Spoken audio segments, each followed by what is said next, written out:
Tadi kita membahas tentang gimana cara kita menghadapi satu ujian atau satu masalah, sekecil apapun masalah itu.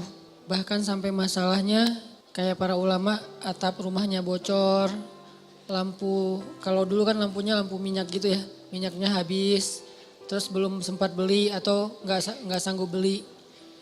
Masalahnya ternaknya kurus-kurus atau susunya kurang kayak gitu-gitu. Apapun masalah yang dihadapi, hal pertama yang harus dievaluasi adalah hubungannya dengan Allah. Salah satu contohnya tadi di zaman Umar bin Abdul Aziz, ketika Umar bin Abdul Aziz jadi khalifah, karena Umar bin Abdul Aziz ini selalu menjaga hubungan baik dengan Allah, maka Allah juga memperbaiki hubungan antara serigala dengan domba. Terjadi juga di zaman Umar bin Khattab. Ketika Umar bin Khattab jadi khalifah, terus orang Mesir tuh ngalamin musim kering, sampai gagal panen, air sungai Nil itu udah gak ngalir lagi ke ladang-ladang gandum mereka. Akhirnya Umar bin Khattab mengirim surat kepada gubernur Mesir. Waktu itu gubernur Mesirnya Amr bin As, dikirim sama Umar suratnya. Dan isi surat itu adalah doa. Doa dari Umar bin Khattab disuruh bacanya di Mesir. Begitu sampai di Mesir, Amr bin As membacakan doa ini. Isinya adalah Bismillahirrahmanirrahim, ya Allah berikanlah air hujan untuk bangsa Mesir, untuk rakyat Mesir. Baru doa itu selesai dibacakan, langsung mendung, langsung turun hujan. Ini keajaiban orang yang dekat hubungannya dengan Allah. Kalau ada masalah, cepat Allah perbaiki. Kenapa kita kalau doa nggak secepat Umar bin Khattab, nggak secepat Umar bin Abdul Aziz dan orang-orang soleh lainnya? Mungkin karena emang jarak kita dengan Allah itu emang sejauh solusi masalah kita. Itu berbanding lurus tuh. Makin dekat kita dengan Allah, makin dekat kita dengan solusi dan pertolongan. Makin jauh ya makin lama. Aku tergantung gimana hambaku tuh. Fadhkuruni azkurkum washkuruli wala takfurun. In tansurullaha yansurkum. Banyak ayat-ayat kayak gitu timbal balik. Kalau kalian ingat aku ingat kalian. Wa aufu bi ahdi ufi bi ahdikum. Tunaikan janji kalian kepada aku tunaikan janjiku kepada kalian. Tolong agama Allah, Allah akan tolong kalian. Kayak gitu-gitulah. Aku tergantung prasangka hambaku kepadaku dan seterusnya. Ini artinya coba evaluasi dulu gimana kedekatan kita dengan Allah. Apakah mulai merenggang? Apakah mulai agak flat? Apakah mulai garing? Kayak kita doa mulai garing, sholatnya garing, gak khusyuk lagi, gak ada rasa. Nah ini hal yang perlu kita evaluasi. Gak ada hubungannya usah dengan masalah, hubungan banget. Bukankah dunia ini milik Allah? Allah yang mempergilirkan segala sesuatu, Allah yang mengatur. Allah itu Rob, Rob itu artinya pemilik, pencipta, pemelihara, pengatur. Itu semuanya makna dari Rob atau rububiyah. Itu perbaiki pertama. Kedua, mungkin masalah kita itu karena hubungan kita dengan orang tua yang kurang baik.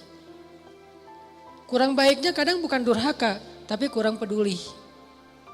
Kurang baiknya mungkin kita gak pernah ngebentak orang tua, tapi gak pernah juga kita membahagiakan orang tua. Ya biasa-biasa aja lah gitu. Dengan orang tua itu ya sekedar status doang bahwa itu ibu saya, itu ayah saya. Tapi gak ada apa-apa. Bukan kesayangan, bukan prioritas, bukan yang kita agendain. Pokoknya seminggu sekali harus nelpon kalau gak bisa datang. Kalau bisa datang harus datang. Setiap hari itu kita minimal ketemu ibu kita senyum minimal. Kalau bisa mijat kakinya atau apa gitu. Nah karena hubungan kita dengan orang tua jadi agak sedikit plain, hambar. Maka hidup kita juga jadi hambar. Terutama ibu. Dan juga mungkin kurangnya apa? Kurang banyak minta doa dari ayah. Padahal doa itu ajaib loh dalam kehidupan kita teman-teman. Ada banyak orang yang dia itu tiba-tiba menjadi orang pintar. Bukan karena dia cerdas, bukan karena ilmunya banyak. Tapi karena doa orang-orang soleh. Sehingga Allah kasih dia kecerdasan, Allah kasih dia ilmu, hafalan. Melekat semuanya di dalam benak dan hatinya. Itu bisa banget dengan doa. Makanya dulu Umar bin Khattab pas mau ketemu dengan Nabi sambil bawa anaknya Abdullah bin Umar. Umar bilang kepada Abdullah, nanti kalau kamu ketemu dengan Rasulullah, jangan lupa minta doa ya. Ya ayah kata Abdullah, Nah pas ketemu dengan Rasulullah, Abdullah langsung, ya Rasulullah beri saya doa. Doakan saya, doakan saya. Selalu minta doa. Sehingga akhirnya Allah berikan kecerdasan kepada Abdullah bin Umar bin Khattab jauh di atas bapaknya. Salah satu adegan kecerdasan Abdullah tuh pas Nabi lagi ngajar, mereka pada hadir para sahabat, terus Nabi ngetes gitu, ngasih mereka satu pertanyaan dalam bentuk perumpamaan. Pas ngetes kayak gini, sahabat-sahabat yang senior gak ada yang bisa jawab. Abdullah bisa, tapi dia gak mau jawab, diam. Pas pulang Umar nanya, Abdullah tadi kamu tahu gak jawabannya? Tahu, kenapa gak mau jawab? Aku tidak ingin mempermalukan orang-orang yang udah senior. Ini anak-anak SD loh, udah punya etika kayak gitu. Kenapa? Karena doa dari Rasulullah SAW. Abdullah ibnu Abbas, sahabat Nabi yang kalau ngafal Quran itu sekali dengar langsung hafal. Dan gak pernah lupa. Gak ada dalam cerita Abdullah ibnu Abbas tuh, saya lupa ayatnya di mana itu gak ada. Saya lupa hadisnya, riwayat siapa itu gak ada. Dia selalu ingat. Dan banyak banget ayat yang sahabat gak ngerti, dia ngerti. Sehingga ketika turun ayat, kalau gak salah di surat Al-Kahfi, tidak ada yang tahu makna dari ayat ini illa qalil, kecuali orang yang sedikit. Maka Nabi mengatakan salah satu di antara orang yang sedikit itu adalah Abdullah ibnu Abbas. Hanya sedikit orang yang mengerti ayat-ayat mutasyabihat di dalam Al-Quran sampai ke takwil. Takwil itu apa di balik ayat, itu cuma sedikit. Jadi Abdullah bin Abbas itu ya, di kalangan sahabat itu mirip kayak Nabi Khidir di antara Nabi Musa. Dia tahu namanya hikmah. Yang orang gak tahu dia tahu. Ini Abdullah bin Abbas seperti Nabi Khidir di antara Nabi Musa dan Nabi Yusha. Kenapa? Karena doa Rasulullah SAW ketika dia lagi boncengan sama Nabi, Nabi ngedoain Allahumma faqihu fiddin wa alimhu ta'wil. Ya Allah fahamkan dia halal dan haram dan ajarkan dia Al-Quran. Jadilah sejak saat itu Abdullah bin Abbas mengatakan hati saya menjadi sejuk dan tidak pernah lagi lupa dengan apa yang pernah saya dengar. Gak pernah lupa. Doa. Siapa lagi yang didoain dan punya keajaiban dalam hidupnya? Hasan al-Basri. Doanya Umar bin Khattab.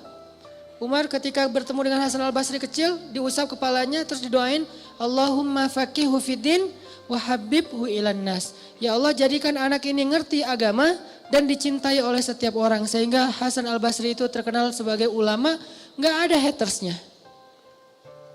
Kan soleh-soleh orang tetap kadang-kadang ada hatersnya ya, yang gak suka, yang apa. Tapi Hasan al-Basri gak ada hatersnya. Sampai orang yang memusuhi beliau juga cinta sama beliau. Gak senang dengan fatwa beliau, tapi ketemu orangnya itu jatuh hati kepada beliau. Ini Hasan al-Basri. Dan ini saya biasakan doain anak saya, kalau saya lagi ngusap kepala anak saya doakan, ya Allah, Allahumma faqihu fiddin wa habibhu ilan nas. Saya coba hafal beberapa doa yang ajaib di zaman sahabat, terus dipraktekkan ke anak. Kenapa? Doa seorang ayah tidak ditolak. Itu modal kita teman-teman. Doa ayah itu, doa ul walid la yurad. Doa seorang ayah itu gak akan ditolak oleh Allah. Dan itu modal hidup kita tuh. Kalau kita masih punya ayah, jangan sia-siakan. Kalau ibu, pintu surga. Jadi bisa dibilang pintu surganya adalah ibu dan kuncinya adalah ayah. Ada masalah sedikit, telepon ayah kita. Ya doain aku. Ada masalah sedikit, senangin hati ibu kita, beli apa gitu. Hadiah kan tahabu kan, saling berhadiahlah supaya kalian saling mencintai. Ibu tuh dikasih hadiah, kalau ayah minta doa. Ayah gak terlalu berharap hadiah lah dari anaknya. Beda karakter nih. Ini cara kita berbakti kepada mereka supaya Allah perbaiki urusan kita. Ada masalah dalam sekolah, ada masalah dalam pertemanan, ada masalah rumah tangga, masalah pekerjaan. Telepon ayah, ya doain saya. Pertanyaan besarnya adalah gimana kalau orang tua kita sudah wafat. Berarti kita kehilangan satu kesempatan untuk mendapatkan keajaiban dalam hidup. Kalau berbuat baik tetap bisa, tapi meminta doa kan udah gak bisa ya.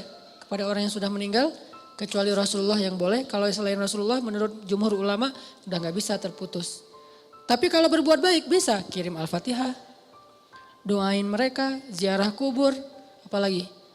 Sedekah dan diniatkan juga untuk mereka, maka itu menurut sebagian besar ulama ngaruh. Sama kayak seorang sahabat nanya ke Rasul, ya Rasulullah kalau saya bersedekah atas nama ibu saya apakah bisa? Bisa kata Rasul. Bersedekah atas nama ibu, berarti dua yang pahalanya. Ibunya dapat pahala, dia yang bersedekah juga dapat pahala. Imam Nawawi mengatakan sedekah seorang anak amal soleh seorang anak yang dia niatkan untuk orang tuanya itu sampai untuk orang tuanya. Sehingga orang tuanya dapat pahala, dia dapat pahala. Itu cara kita berbakti kepada ibu bapak kita kalau keduanya sudah wafat. Berbuat baik kepada orang yang dicintainya. Kayak misalnya Nabi Muhammad tuh berbuat baik kepada teman-teman Khadijah. Kenapa?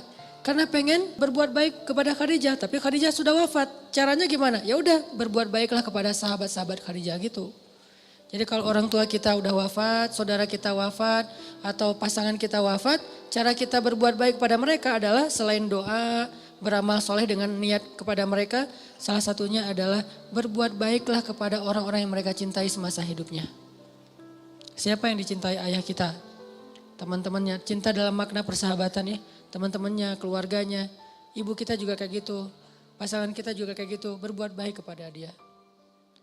Insya Allah kalau kayak gitu berarti kita telah berbuat baik kepada almarhum.